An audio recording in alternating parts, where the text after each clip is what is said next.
Hello, David Ulloa here with Advanced Diver Magazine and RebreatherWorld.com. Today we've got somebody really special here to introduce the Optima rebreather, Lamar Hires of Diverite. How you doing, David? Very well. How are you doing? It's great. So tell us about your unit here. It's a closed-circuit rebreather, and what? Yes, it's a ECCR.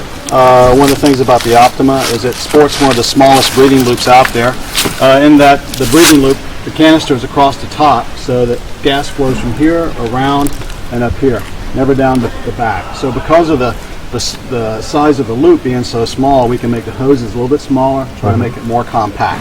And what does that mean for the diver? Well, what it means is less breathing resistance because the canister is right on the back, up here rather than down the center, which also means less issues of getting water into the unit. Nice. Because the water across the back can be easily flushed out and put back down into a counterline. And it has a water trap here and one up here. So because the water never actually gets above the apex and falls, if you feel it in there, you can just move over and put it all back in the counter lung and then dump it from the Fantastic, right there. fantastic. What I was thinking we'd do is just start with the loop and go around all the components and see what the unit has to offer. All right, Lamar, so you've spun your rebreather around so we can see the head. You've got one here. Show us how this is... Well, let me show you where it's located. As I said, it's at the top right here, so nothing ever drops down below the top of the unit. So there's the head, and this is its size. It takes one of the smallest cartridges out there. Quarter turn, pops the lid off. And to install a cartridge, you break the seal, open it up, slide it out, and then slide it down over the premix rod. Cartridge installed. Now, some of the features of the head include the premix rod that can be removed. That makes sure the oxygen is injected upstream, so it goes through the cartridge to mix before it goes across the sensors. Gives you more accurate readings. It's also set up so that you can add a 4-cell, so you can do an off-board if you want. It uses the standard 3-cell voting logic, electronic solenoid right there, and your Diva connects right there, and there's where your solenoid connects. Fantastic. 4-cell can be drilled and added right there. So assembly of this cartridge looks pretty straightforward and easy. Oh, very easy. Just drop the cartridge down over the premix rod right here, slide it down, and then the cap goes on, and you're ready to put the hoses on and put it in place. It's just that simple, huh? But the neat feature is the fact that it is a cartridge. One of the things that got me excited about rebreathers and such was the cartridge over softener line. There's no dust, no particulate. And with everything mounted like this, you don't have any real fear of a caustic cocktail because it's just not going to happen because of how clean this thing is. And the other thing is that, you know, whenever you pack a scrubber, it's always back to human error. Right. How loose, how tight, and such. This is consistent. All the way through? All the way through. All these micro channels are cut. The gas flows through the same way every time. Every time. So how easy is it to get cartridges like this around the world? Oh, they're available all over the world. We have Optimas on every continent, and there are cartridges available there. They're very easy to get a hold of all over Europe and such. They may not be as readily available as softener line, but a phone call and we can tell you where to get them. Fantastic. And they're available.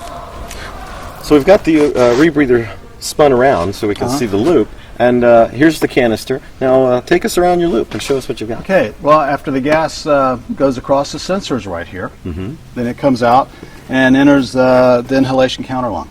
Okay, and mounted on top of that lung is our ADV, our automatic diluent valve, and it has an inline shut-off to be able to have it work if you don't want to. You can take it out of the loop, but it'll add gas, and it'll add gas directly into the breathing hose. So if you're wanting diluent or doing a diluent flush, you're getting diluent immediately when you inhale. Oh, I see. That's nice. Right. So it's the first thing you'll get if you're getting diluent. Okay, the lungs themselves are this right here. These are 3-liter lungs, so you have 6-liter total volume in the lungs. And we also have an optional 4-liter for women and such that you can put 4-liter lungs on. They'll be about that length rather than the extra length down there, and they'll taper a little bit on the 4-liter. Automatic diluent, a manual add valve for the diluent right there. And then as gas travels around, we've got a standard DSV, very low profile, very lightweight. And on that is mounted the Diva and the HUD. for display on your cells. And all this does is give you your cells. It doesn't do anything as far as decompression. It just gives you your cells. And you can set it up in PPO2 mode, where it'll flash you what your cells are reading, or you can set it for user set point, as we call it. So it'll just flash green every 5 seconds if all your cells are reading within range. Right. And when they drift, it'll go amber, and when they drift even further, they'll go red. And out of range, it'll start to vibrate. Yeah. You mentioned this was low profile, low weight. What are our benefits for that? Well, less fatigue and less jaw fatigue in the mouth and such when you're holding the unit, because there's not much weight here at all. Perfect. You know, so it makes it very, very compact and lightweight. I've noticed that with a few other units, the size of the whole bailout valve and such was just a little bit too cumbersome for me. So I wanted something small and low profile. Allows you to be able to move around. Exactly. It doesn't mean we won't be coming out with something later, but this right here was just, you know, very low profile. Perfect. And then from there, the gas travels around into the exhaust counterlong, and there's a water trap right here as well. So if you do get anything into the mouthpiece area, it will drop right here into the counterlong. It's not going to travel on up. In order to get anything to travel up into the canister, you basically have to go head down and allow gas to get all the way up to the top of the counterlong so it can get around the water trap. If you do get water in this counterlung, and it looks like it can be flushed out through. Right here. Here's your overpressurization valve and dump valve. You can dump it right there. Perfect. So then the gas travels on up into here.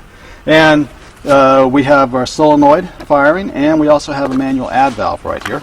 Now I see a new contraption there. It looks like a very useful thing. It's nothing new. All we've tried to do is refine it. I've had a few divers contact me in ordering parts in order to build the inline shutoff for the solenoid over here rather than in line on the back where we originally had it. And so I had a new piece of machine that's a little bit wider, so we can just plug the O2 line into it, and that's your supply line coming off the regulator. Gotcha. And with that, it now feeds the solenoid or the manual add. So what this also allows too is if you want to use an onboard oxygen or whatever, then when you disconnect this, that offboard oxygen will supply the solenoid and the main inline shutoff.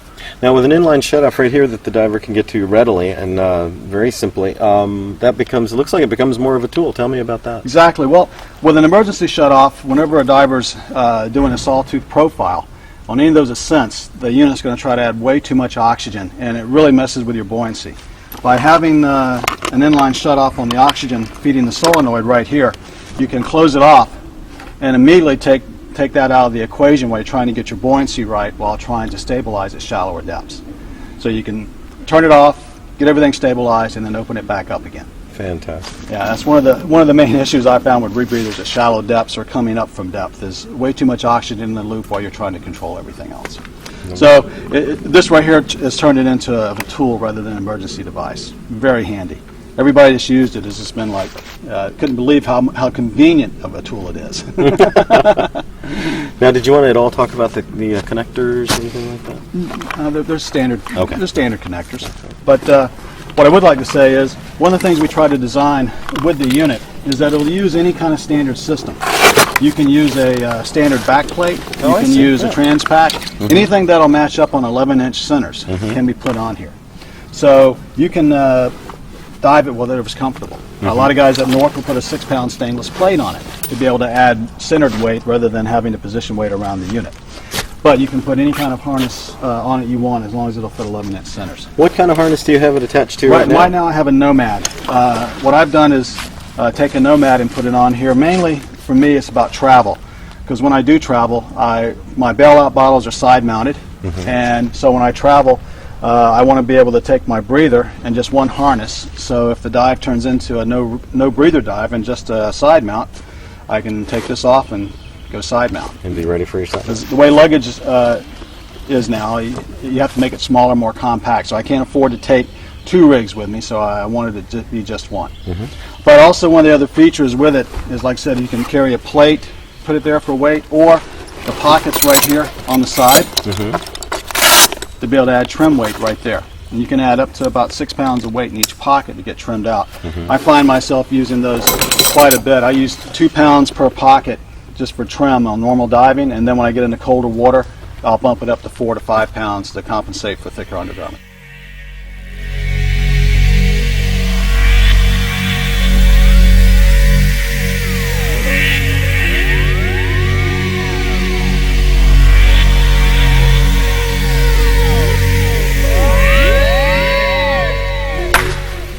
Lamar, thanks for spinning it around because I wanted to see the case itself and the stand that you've got the tanks held up by. Yeah, we went with a jacket cover rather than a hard shell, and this is a very tough, what we call Rhinotech material. That's the trade name of it. And actually, this was its first application in the scuba industry. The trade magazines actually wrote it up because they'd never seen it used in scuba before. But it's a very tough and durable material, and it allows people to, when they wear jackets out, they can replace them. This is already my third. To give you an idea how many hours and how many small places I go into with the unit. But it allows it to cut down on the weight, streamline it, and to allow flexibility on cylinder sizes. Because right now these right here are steel 27s. You can put steel 13s, aluminum 13s, aluminum 20s, all that without any stand adjustment. You can actually shorten the stand if you want to for the 13s. Oh, wow. But you can also lengthen the stand to put the aluminum 19s in it. So we tried to make it compatible with all the available cylinders that people might be using in a breather. And some of the other features right here, we have a set of rings that go onto the bottom of the plate for clipping off accessory equipment, reels and such, because you always seem to lose real estate once you start putting on a rebreather and bailout bottles. Right. So it gives you another area for that. I see standard valves, standard regulators here. Well, yes. The few things that change on these are standard valves, but they're left and right for access to them. And the IP is adjusted on the oxygen side. It's adjusted down to 90 psi. Oh, nice. And that conserves power on the battery for the solenoid. Oh, I see. The solenoid doesn't have to work against that. Exactly. Sure. So it's only working against 90 psi.